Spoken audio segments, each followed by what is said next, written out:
I'm just wondering if hell wasn't eternal conscious torment, but rather a final death penalty for your sin, does that make the gospel more appealing?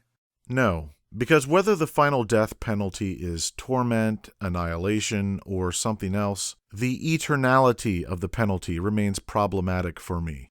And since Romans 9 teaches us that God is the one who ultimately forms us into either vessels of mercy or vessels of wrath, well, that kind of doctrine makes the gospel unappealing even without hellfire.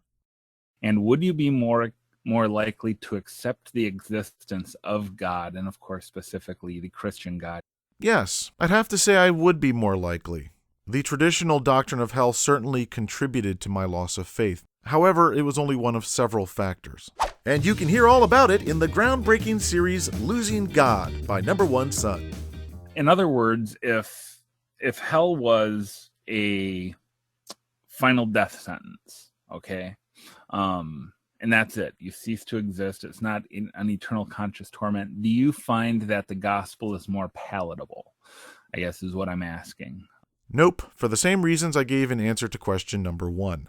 Of course, if God did exist, he could make the gospel more palatable for me by simply removing my heart of stone and giving me a heart of flesh. But barring some divine intervention, the fact the Bible teaches that God chooses not to extend mercy to everyone instantly makes the gospel less appealing.